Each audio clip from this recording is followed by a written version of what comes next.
Hello and most welcome to 2028 of the H series. We will today continue with Terry Marks-Tarlow's article Fractal Geometry as a Bridge Between Realms.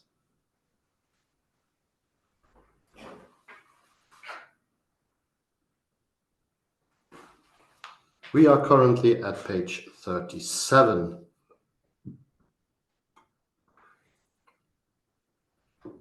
Last time we took a massive look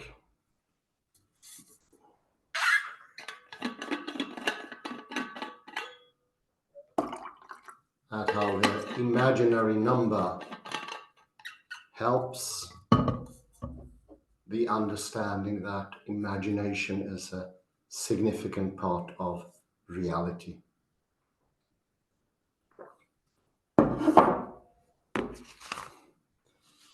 The imaginary number do not exist.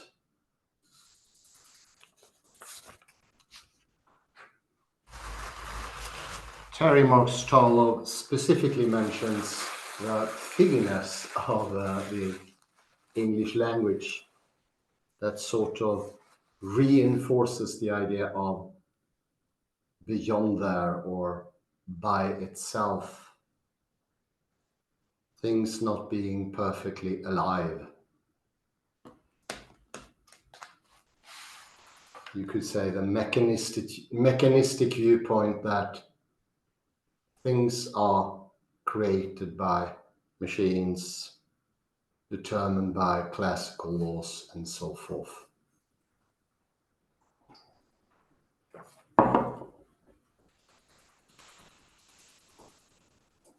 Having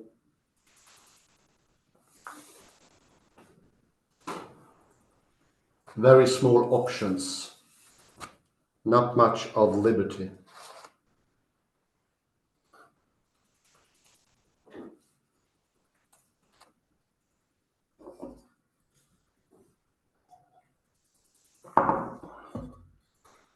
The fractal geometry shows that there is an abundance of liberty and possibilities are everywhere.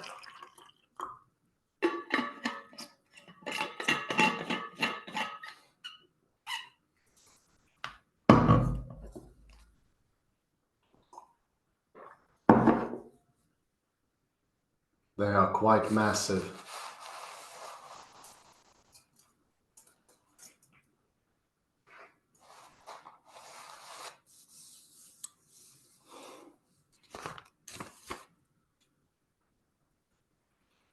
I could also recommend Kaufman, one of the sources of inspiration for Terry Marks-Tarlow.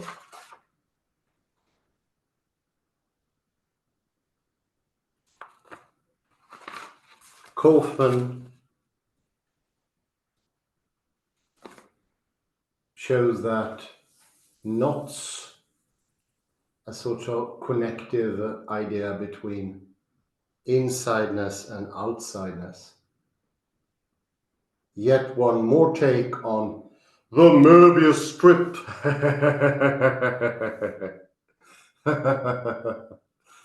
How it connects everything. How the outside is not sheer outsideness.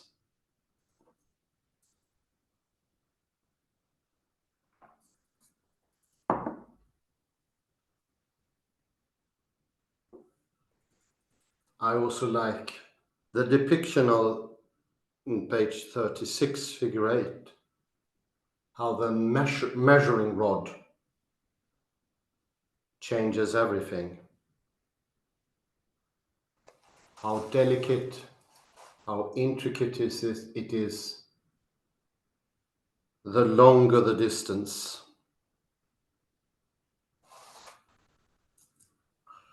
The measuring rod, that's us. We are, as observers, we are measuring rods of reality.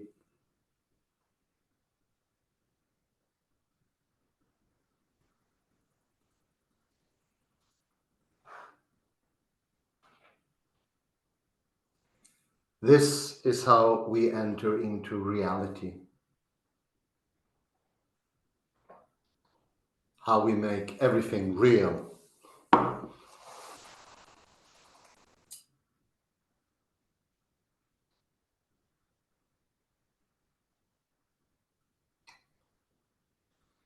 The realization comes in the interpenetration of the measuring stick, so to speak,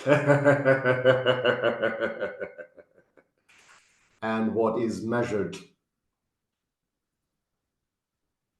They are both participatory.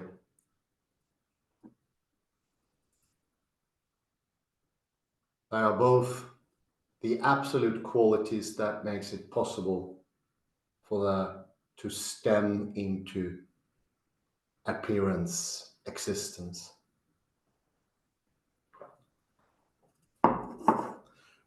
Both are needed and they dance together, something that Martin Heidegger called aletheia and theia.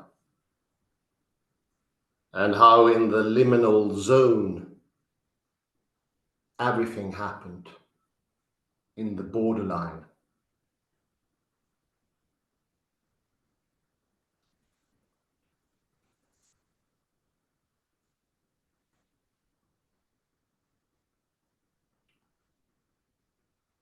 This is way beyond one-sidedness.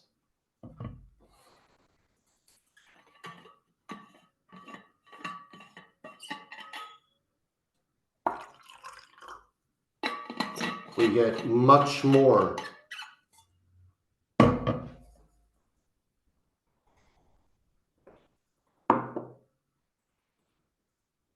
and in the interweavedness of the observer, it cannot be told from the observed, cannot be absolutely parted or disjunct, because it is only when it goes into the observed that we can have a disjunct observer. Why is that? Well, go to Carlo Rovelli. You will understand more and more how properties are global.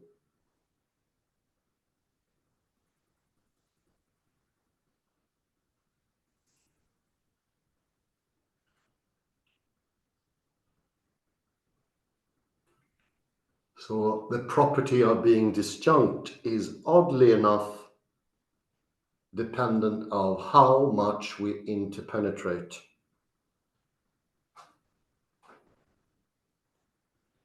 With less interpenetration, we also get less of singularity, individuality, properties.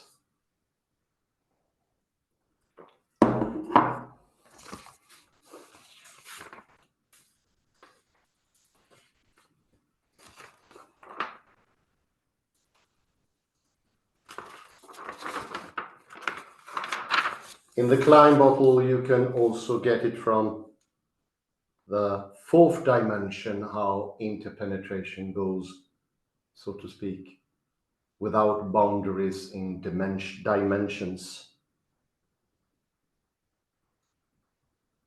This is often referred to as the scalelessness of reality.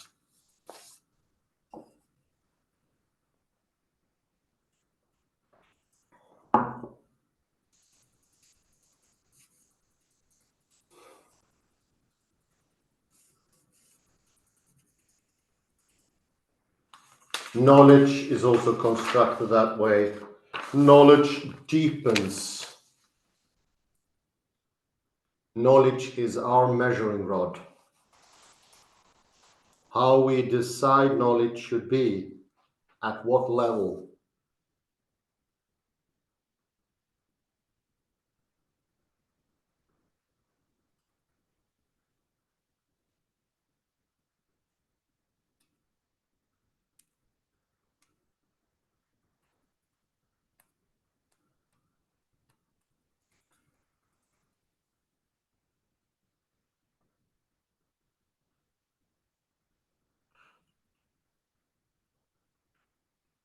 that will also decide what's being observed.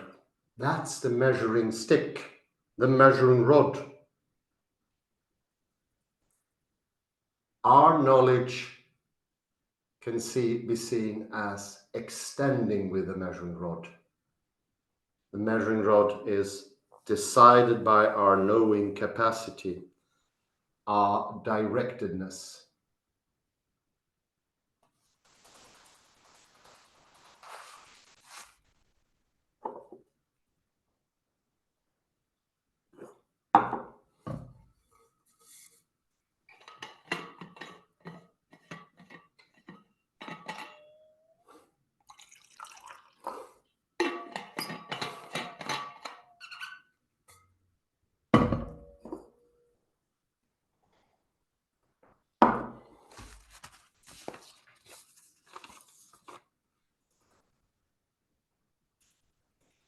The imaginary number, the square root of -1. It's a reminder of the imaginary qualities of reality, how they participate, the importance, their importance, and how they actually definitely decide what is to be, what will happen.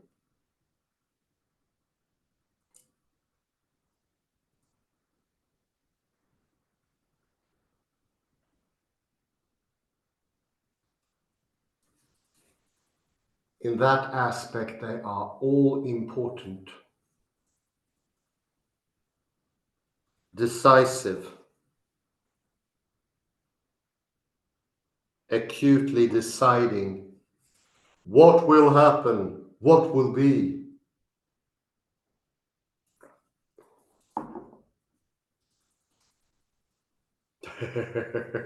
Without them, without the imagination, we don't have the real either. They are part and parcel of everything, fitting like a hand in a glove. Perfect match, although the depth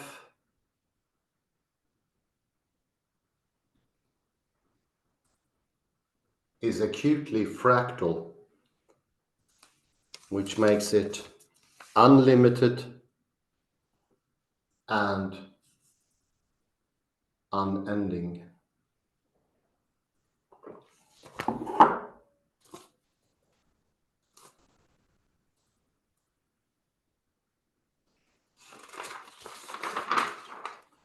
I will continue on page 37, where I ended last.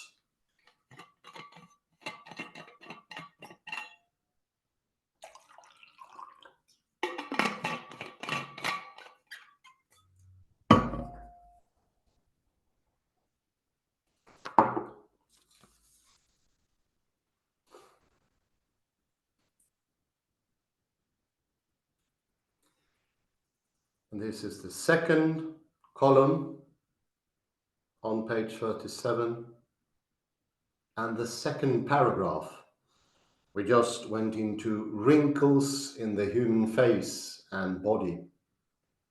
How these are fractal as well.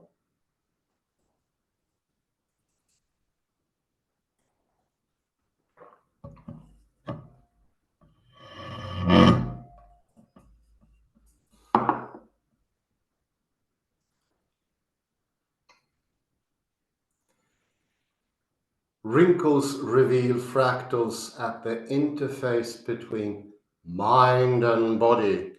Mind and body. Psychological and physical levels.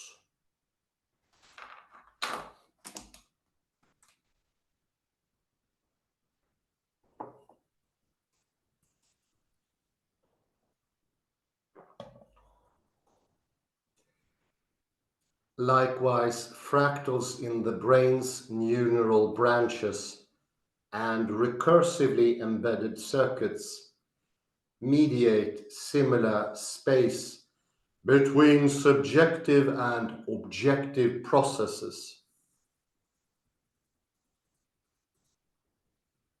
Objective and subjective processes.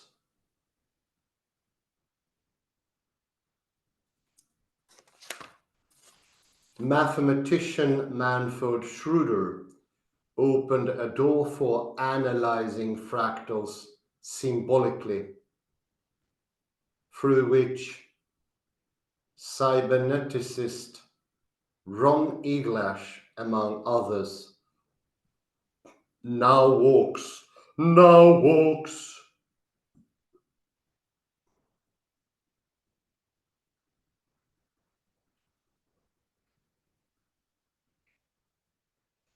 Eglash describes self-similar patterns in Dogon culture.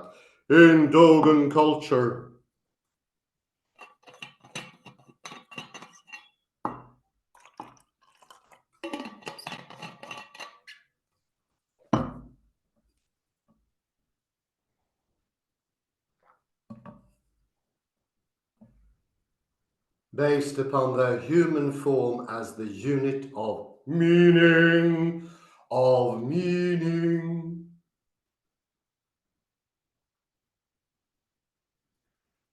as well as illustrates fractals in African settlement patterns.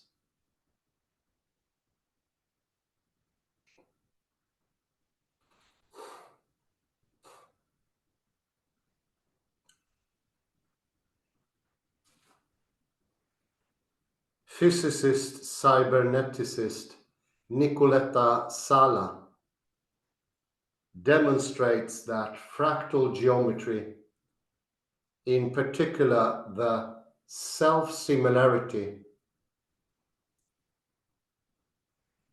is present as an aesthetic property in all cultures. For example, in African, Mesoamerican,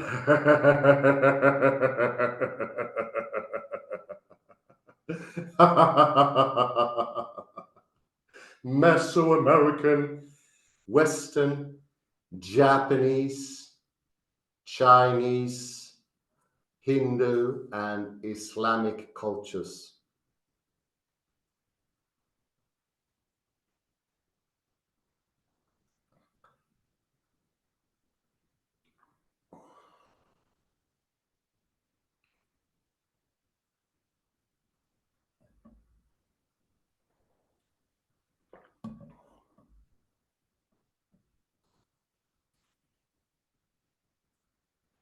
She also analyzed the fractal components in different architectural styles as unconscious or conscious acts of design.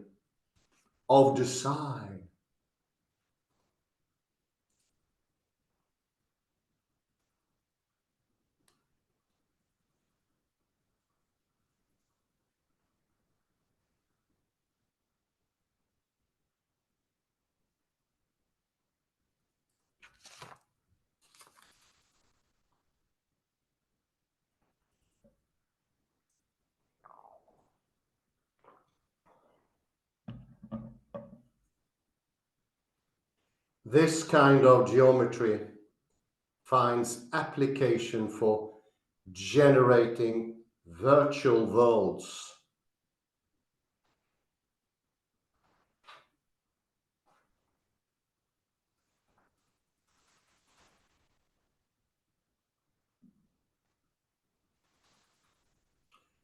Elsewhere, I have detailed the existence of fractals at a more abstract, symbolic level within the human psyche.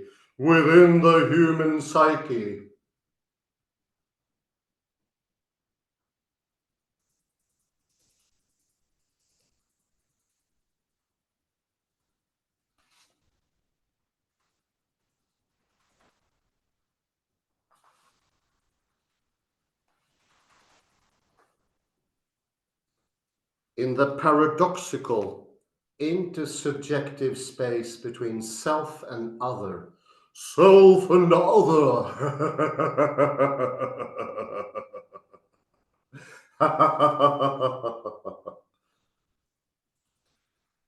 Fractal dynamics become evident in human behavior as personality traits manifest in self-similar patterns at multiple scales of social observation.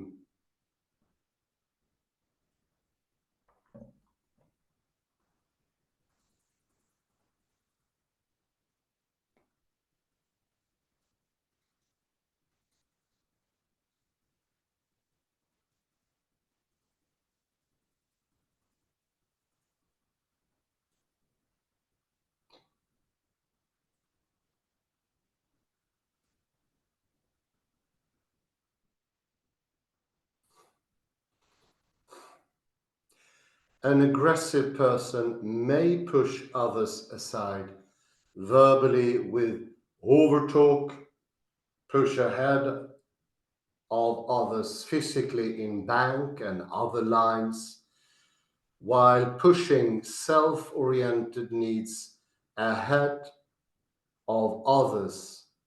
Insignificant relationships. Insignificant relationships.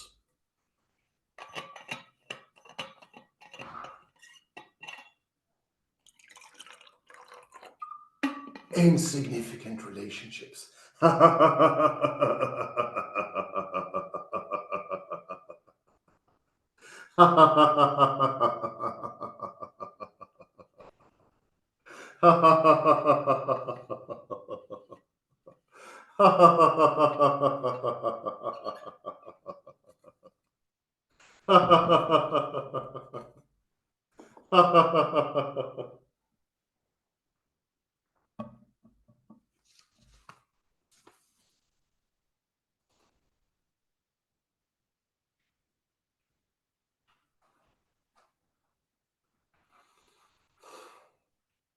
In the clinical sphere, fractals are evident in the frequent mirroring of content in process.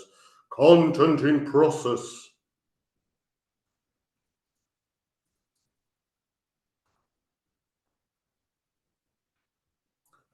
As well as within common therapists, lore that entirety of a patient session or even psychoanalysis can be gleaned from a first utterance or dream.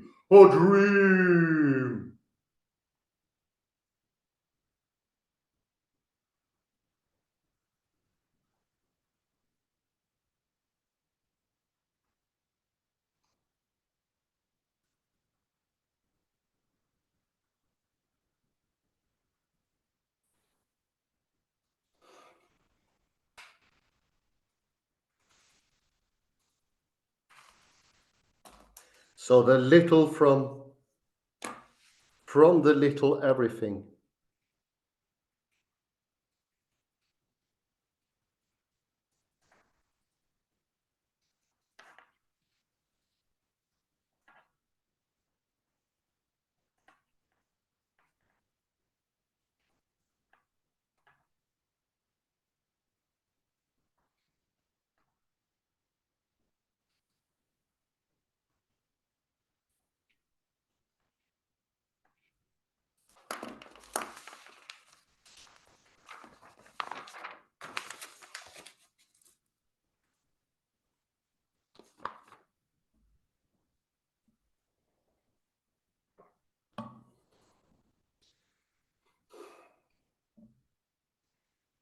The fractal self is multiply embedded within different scales of social observation. Social observation.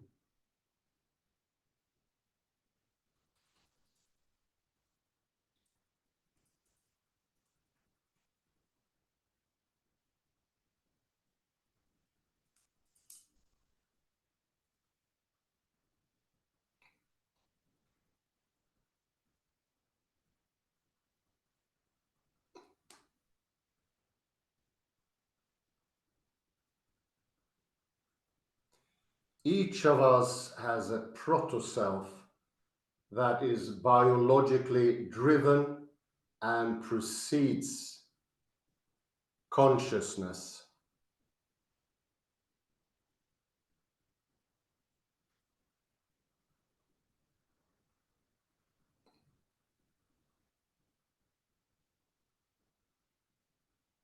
We have an intrapsychic self revealed by dreams and unique patterns within our intrapsychic landscape.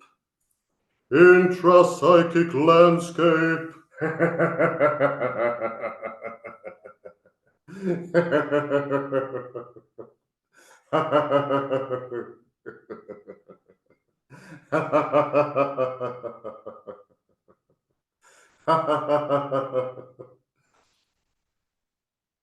We possess an interpersonal self brought into social existence through interaction with others.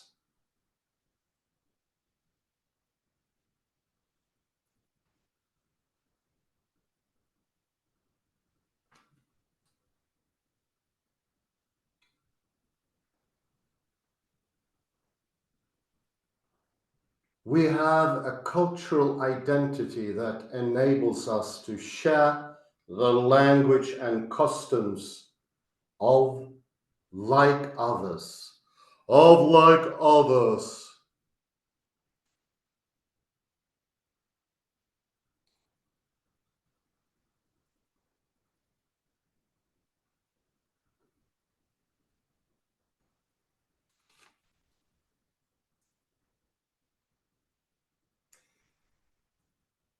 And we possess a national identity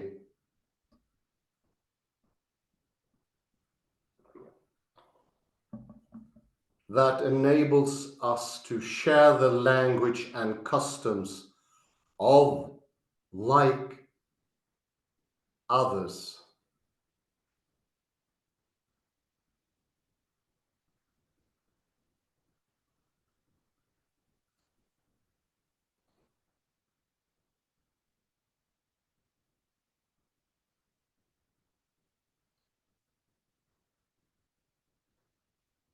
And we possess a national identity that contrasts with people from other countries, from other countries.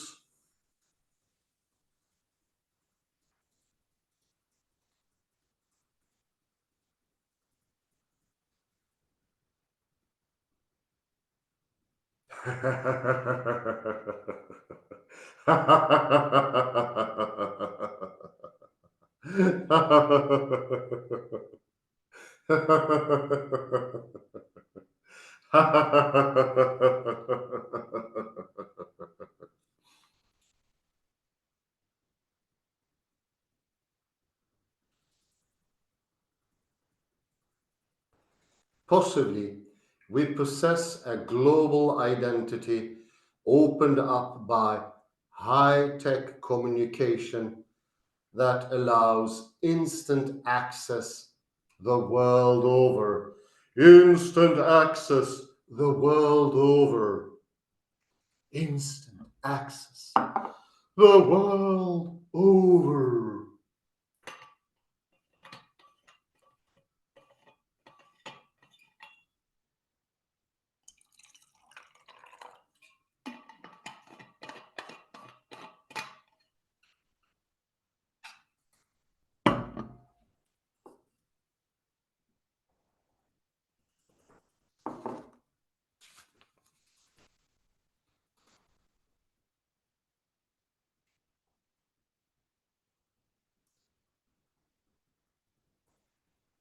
Generally speaking, self-similar dynamics appear in the joints, in the space between levels, in the liminal zones, in the liminal border frontier zones, the area between coast and sea in the fjords of Norway.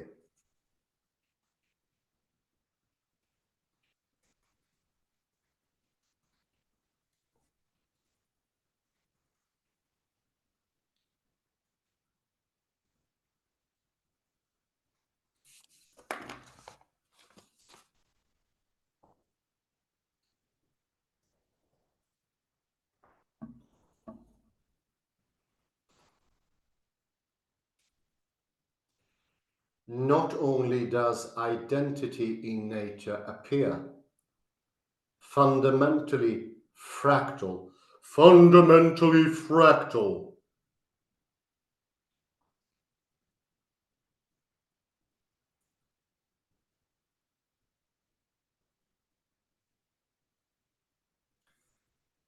where self-similarity captures scale-invariant patterns as well as scale-variant irregularities and discontinuities, but also fractals are prevalent in the psyche.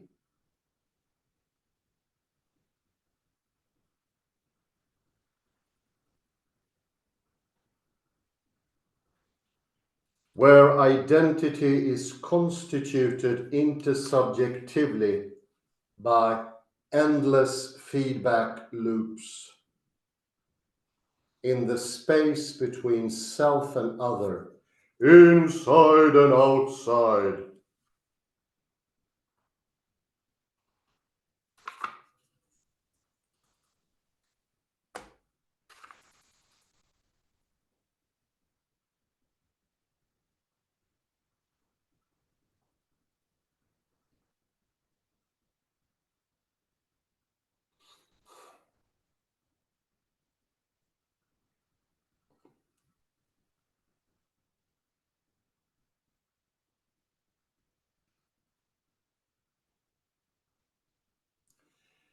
Within the psyche, scale invariance allows us to operate psychologically on all size and time scales. On all size and time scales.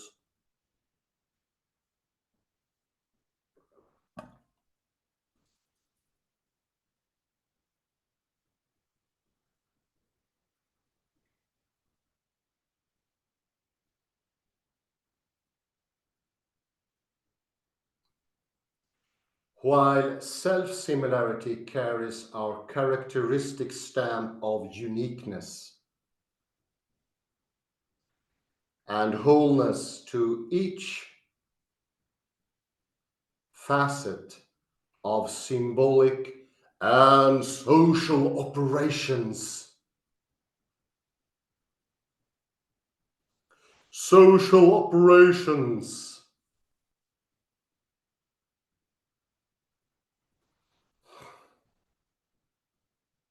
Social operations.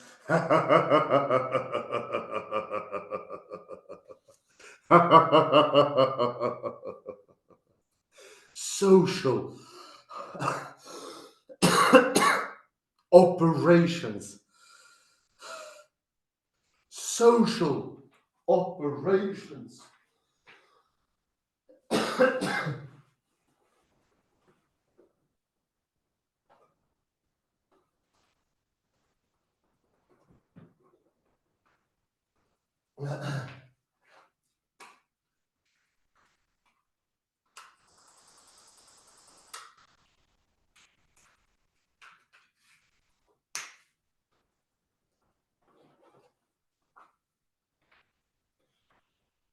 Social operations.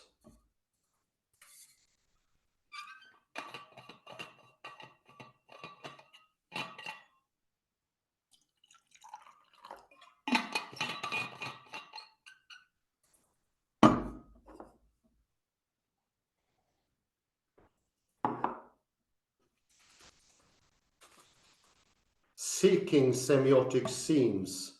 Seeking semiotic seams.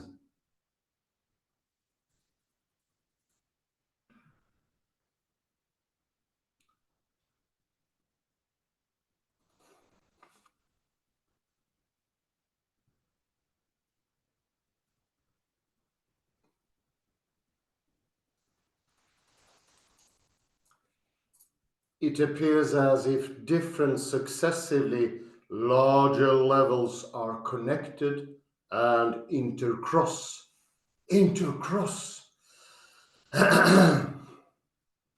at the point where the constituents of the new lower level refer to themselves.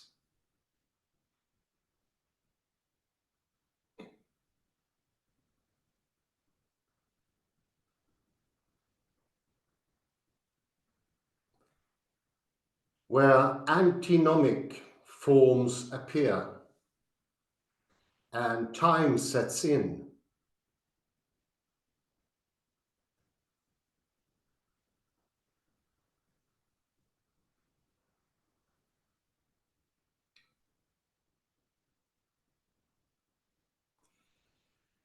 we recognize this fact in ordinary speech. In ordinary speech.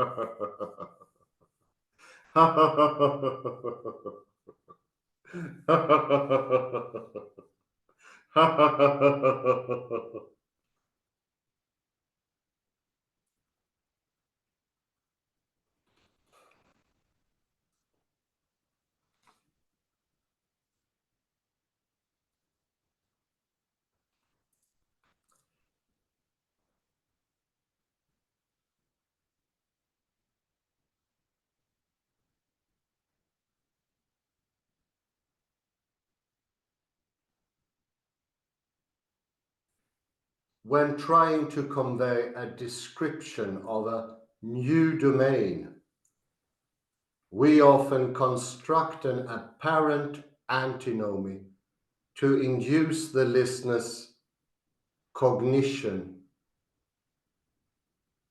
in a way such as to compel his imagination towards the construction of a larger domain,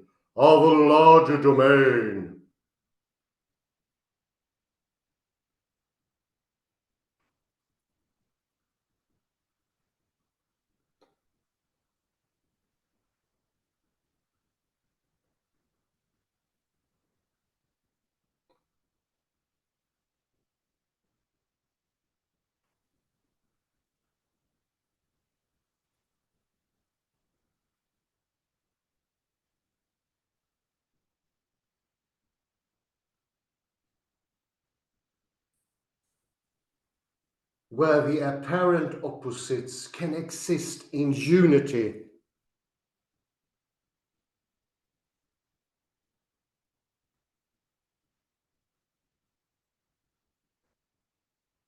This is a quote by Francisco Varela. Francisco Varela.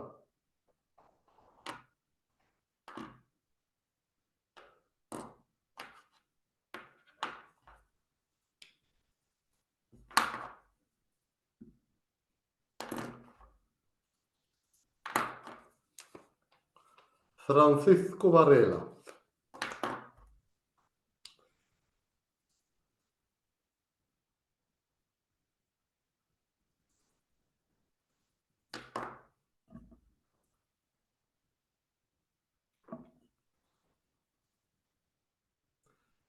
I have argued that self-similarity spans the full range of existence. The full range of existence.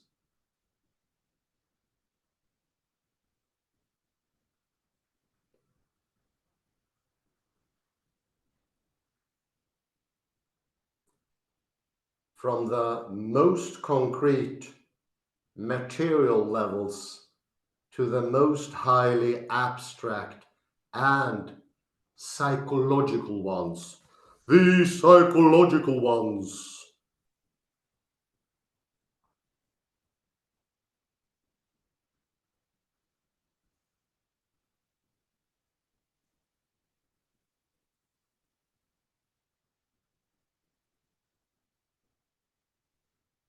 Viewed semiotically, I believe this newly discovered symmetry represents the sign for identity in nature. In nature, the pattern of patterning, by which essences actually precede evolution and biological reproduction.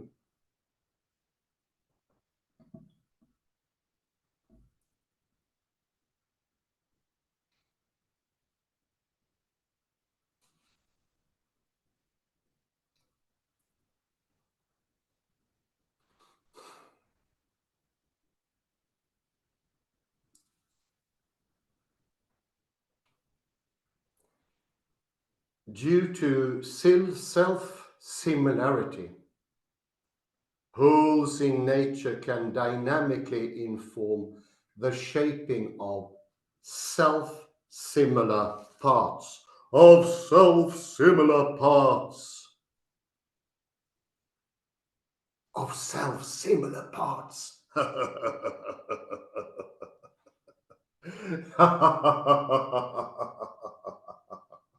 Self-similar parts.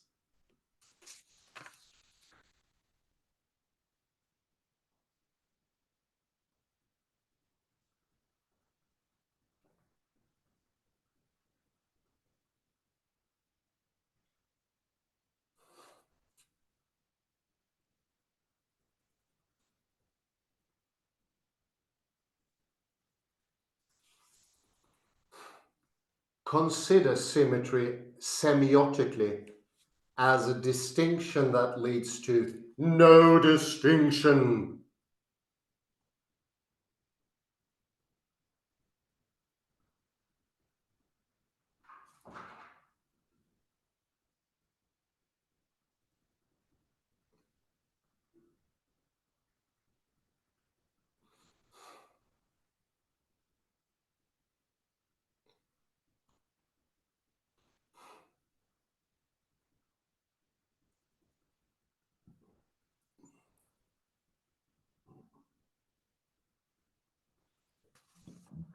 A distinction that leads to no distinction and sameness. Very interesting.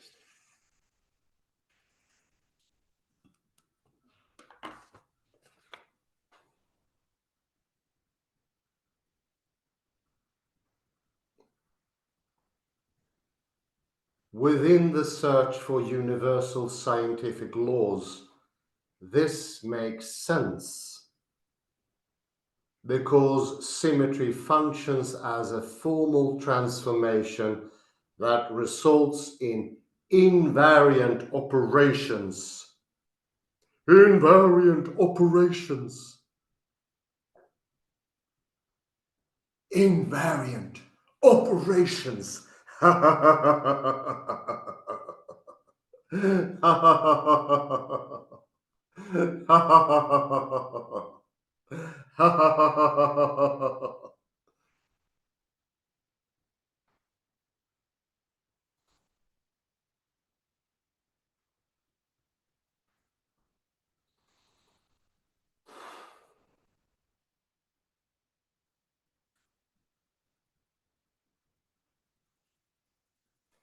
The idea of a distinction leading to no distinction also links back to the operation of cancellation within Spencer Brown's primitive arithmetic, his primitive arithmetic.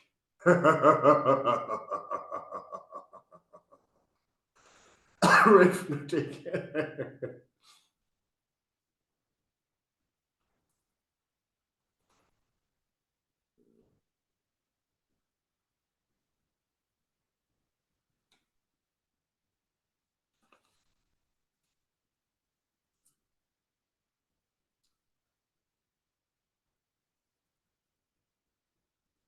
Here,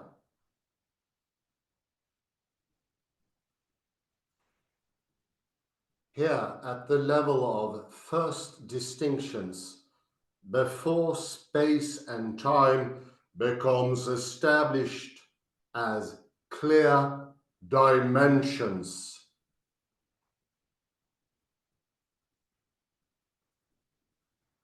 Symmetry can be viewed as a double crossing that annihilates the original distinction. The original distinction annihilates the original distinction. Distinction. Distinction.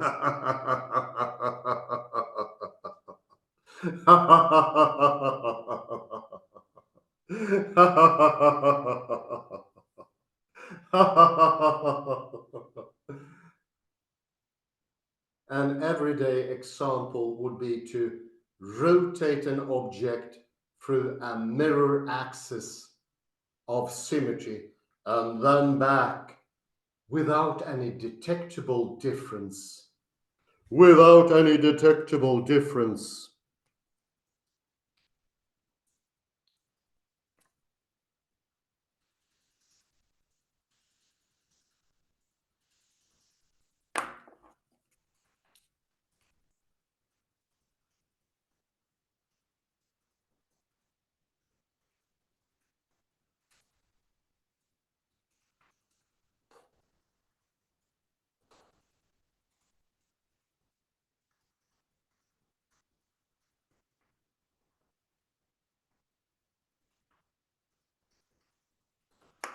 Without any detectable differences.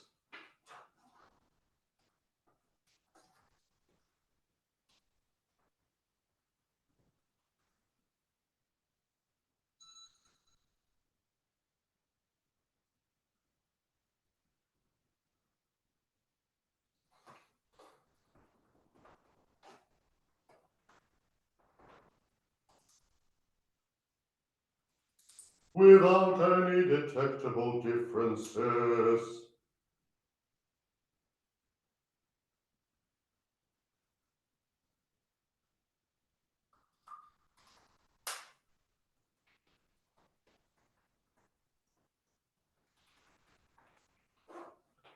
Scaling variance is pointing to the symmetry that resides in the proprioceptive zero state.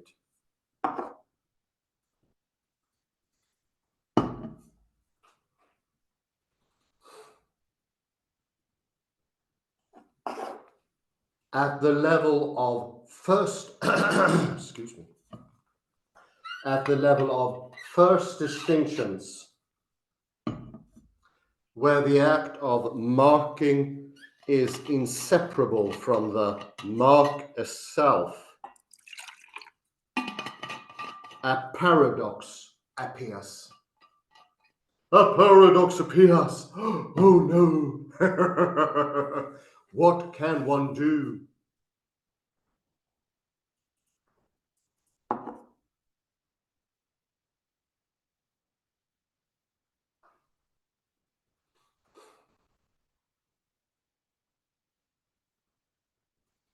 We cannot tell the difference between a second crossing that,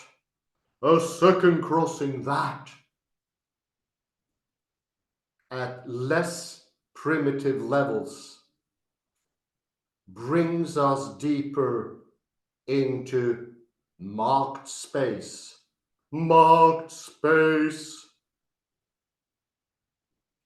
over into unmarked territory, or right back to where we started.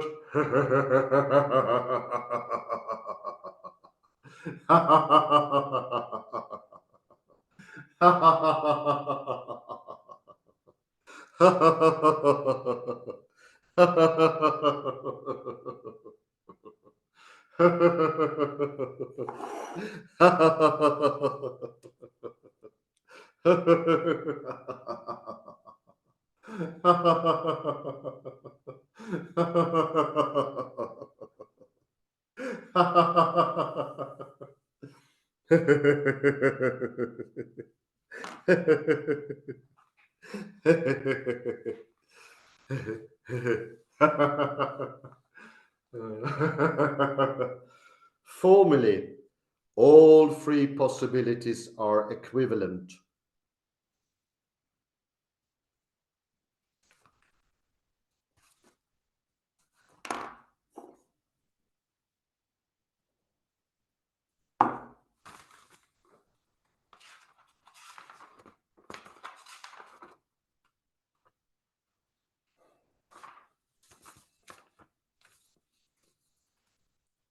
As shown in figure 10. So the act of separation is the first step to what Huaotang would call M-perception or M-awareness.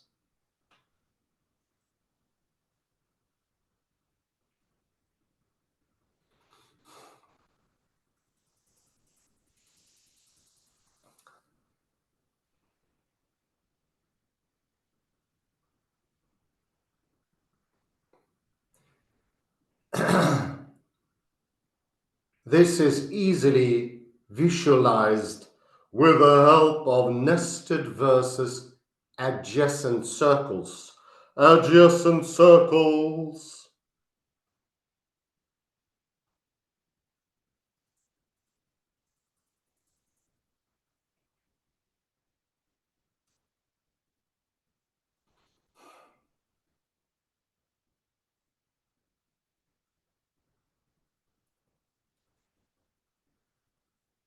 Begin with the first distinction indicated by a circle that brackets off inside as marked from outsides as unmarked.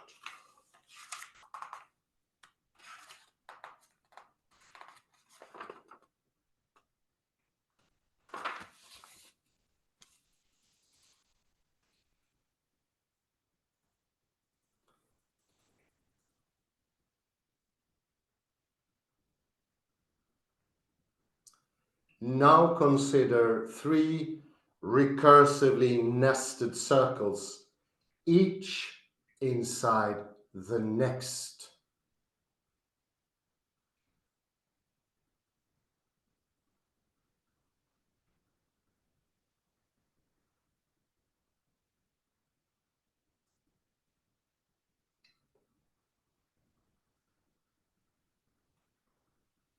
Here, to cross twice represents penetration into a deeper level of marked space. A deeper level of marked space.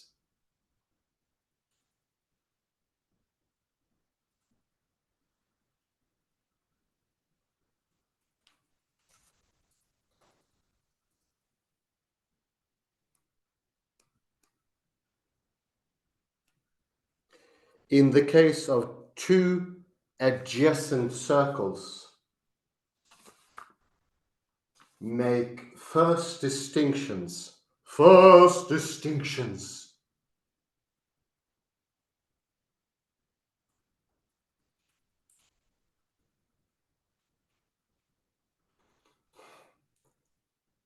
Nascent consciousness must separate each pole from its opposite.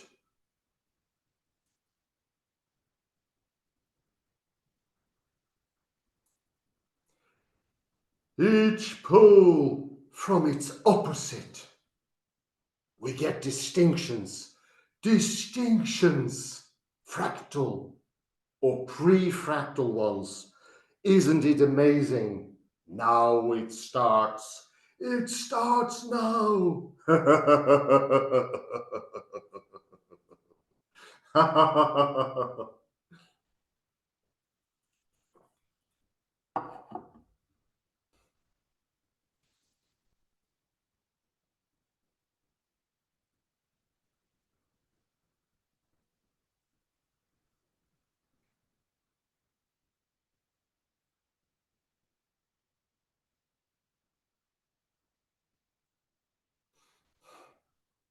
Yet, complete psychological evolution requires that we bring together, blend and balance all opposites.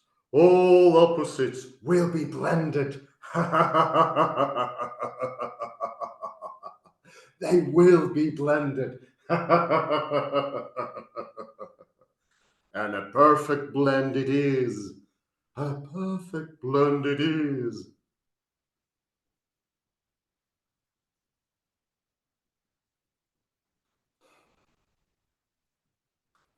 Inner development requires that we leave ourselves in order to get deeper inside. To get deeper inside.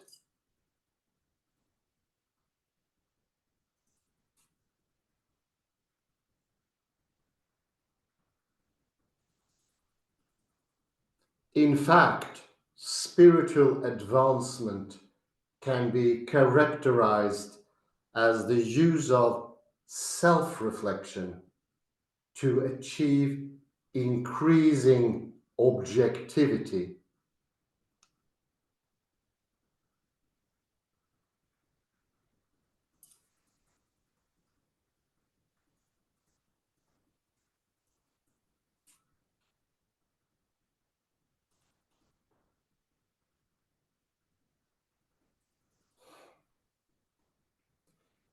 Yet most spiritual paths aim towards objectivity, move in the opposite direction.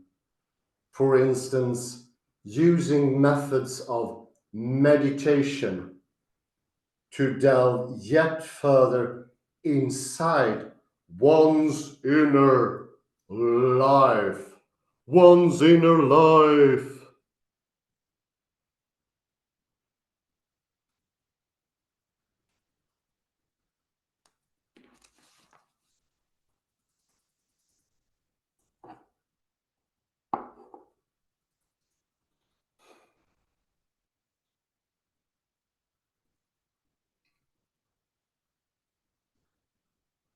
To reframe this primal confusion in terms of fractal boundaries between mind and body, conscious and unconscious element of experience provides a new reading of Douglas Hofstadter's seminal book, Gödelbach-Escher.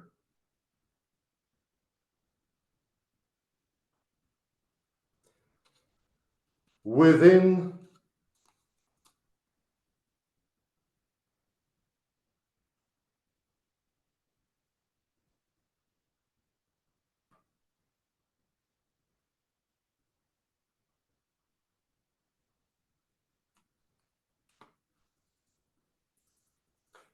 his proposed tangle hierarchy, the software tangle of symbols as supported by the brain's hardware tangle is easily reconceptualized in terms of fractal boundaries.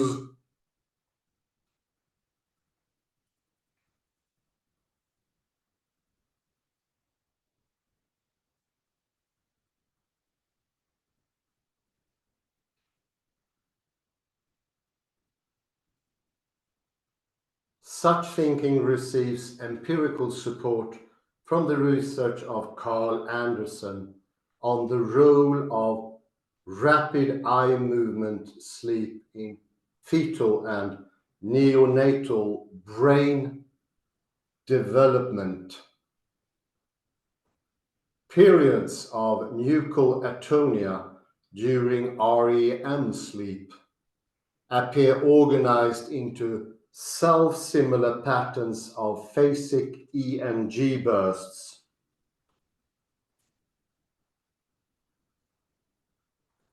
From this and related studies, Anderson theorizes that the foundations of consciousness are based on the vertical convergence of 1 through F power law dynamics from ion channels to behavioral states. Through behavioral states. And there, 2028 is ended.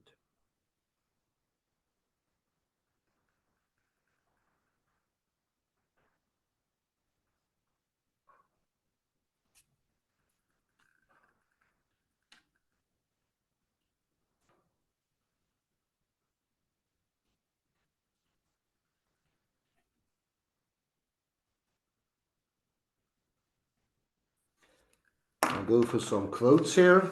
Let's see.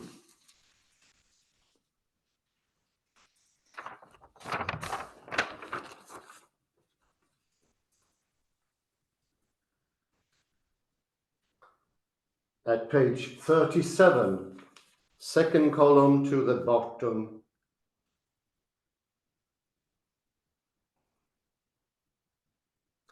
In the clinical spheres, fractals are evident in the frequent mirroring of content in process, as well as within common therapist lore that the entirety of a patient's session or even psychoanalysis can be gleaned from a first utterance or dream. One small thing contains the whole. It is also connected to the hologram, where a small part of the hologram contains all of the hologram, all of reality.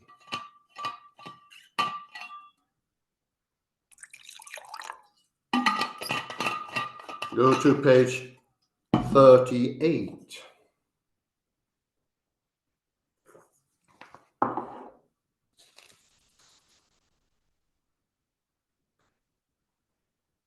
First paragraph, first column, second paragraph. Generally speaking, cell-similar dynamics appears in the joint, in the space between levels. This is the fantastic liminal zone where everything happens in the borderline between the strictness of the two sides. Everything is created and co-created. It is a mutual process.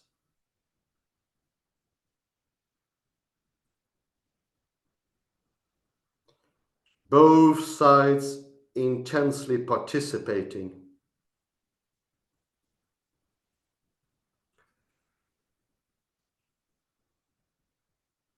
And their interpenetrating action and the possibility for their going into each other, it was make this proprioceptive zero that contains everything. It's very similar to the liminal zone. The liminal zone. Further down, 8 or 9 lines on the same paragraph. But also, fractals are prevalent in the psyche, where identity is constituted intersubjectively by endless feedback loops in the space between self and other, inside and outside.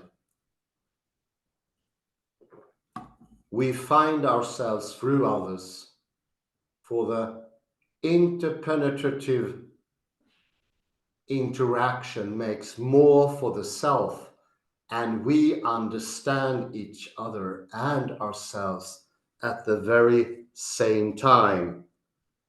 This is what makes it possible for us to be, to have an individuality.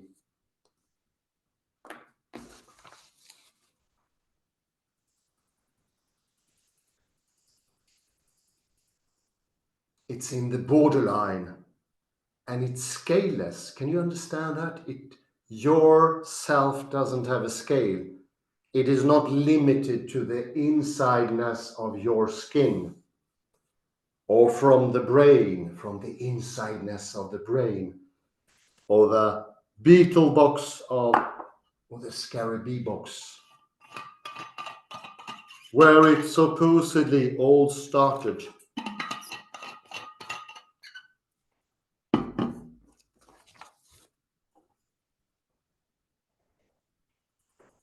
If you go to the second column, you find more of that. Third paragraph.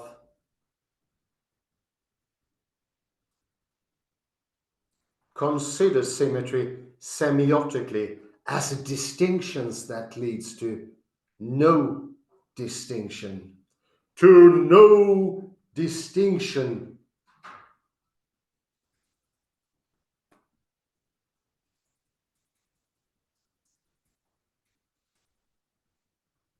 So it's a distinction, actually. It's absolutely mind-boggling. It's the distinction that makes it possible for there to be distinctions.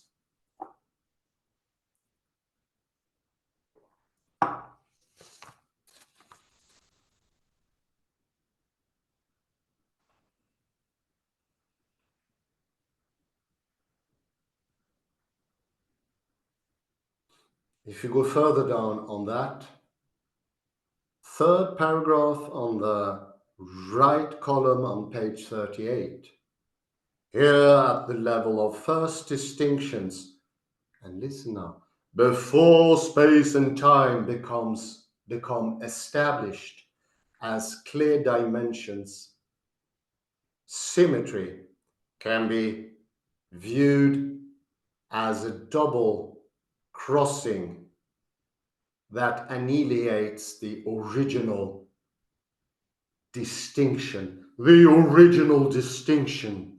The original distinction. The original distinction.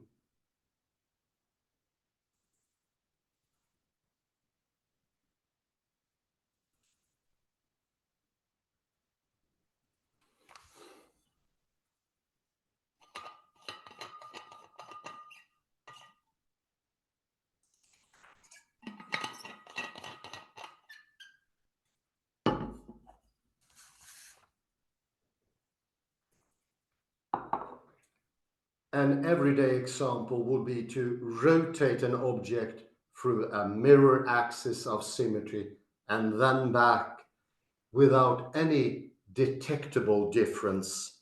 That is symmetry. And this is also the zero state containing all, because it is contentless. This is from where it all stems. It all starts here.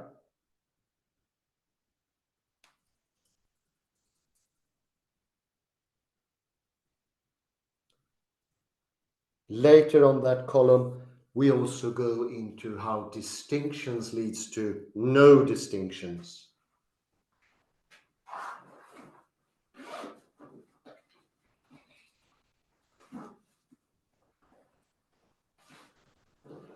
How also there that borders that are created leads to symmetry and wholeness, making for the possibility of widening, expanding, going beyond, and also having a global understanding, not limiting one's capacity for understanding, enlarging it, both future and past, both small and little, thereby getting more and more understanding.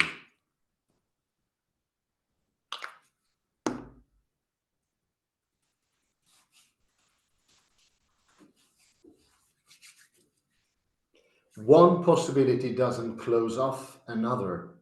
It is rather the opposite.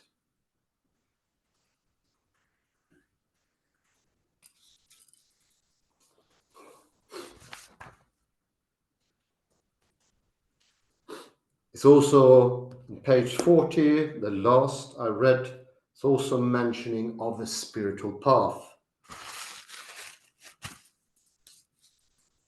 How entering into deeper of oneself or exiting, going outside of oneself, one can reach more and more understanding when we make the borders less sharp, less hard. They become interpenetratable. It is like the Matrushka. I don't know if you remember that one, but Lucio Diego Rappaport had a Matrushka model where they all interpenetrated into each other. So they were never completely disjunct. They were in with each other, more pertinent, not closing off. So isn't that interesting? The distinction that we think is an absolute border hindering everything is actually a possibility. Isn't that fantastic?